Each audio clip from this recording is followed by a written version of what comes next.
जय महाराष्ट्र मित्रांनो, तुमचा सगळ्यांचं स्वागत आहे माझ्या मिनी ब्लॉगमध्ये. तुमचा लाडका मी गणेश राजपूत. तर मित्रांनो, म्हणजे आपले फॉलोअर्स होते, त्यांनी कमेंट केली होती की मला म्हणजे मराठीमध्ये बोलायला पाहिजे, तर त्यांच्यासाठीच हा व्हिडिओ बनवलेला आहे.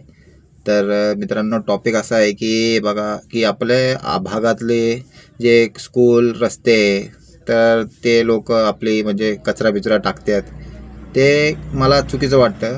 काय होतं, शाळेपाशी तर नका टाकू कचरा. काय की ती शाळा, ते जे शाळेमध्येच आपली पोरं बिरं जातात, आजूबाजूने लोक आणि म्हणजे चालणारी लोकांना भरपूर त्रास होतो, वासाने येते. तर मित्रांनो, असं आहे की बघा, शाळेपाशी कचरा टाकला ते ते पोरं बाहेर येतात, त्यांच्याच नाकात विकत वास जातो. त्या कारणामुळं पोरं आजारी बी पडू शकतात. आणि भरपूर आता म्हणजे सगळं म्हणजे वातावरण असं चालू आहे की आजारपण भरपूर चाललं आहे.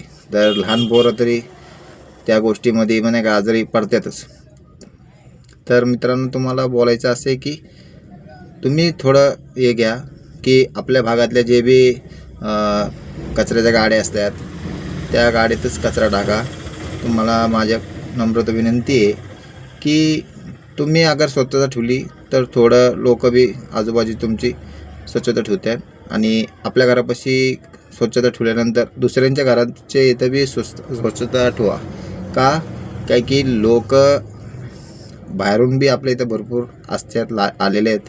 तर त्यांना बी सांगा की रोडवर कचरा नका टाकू.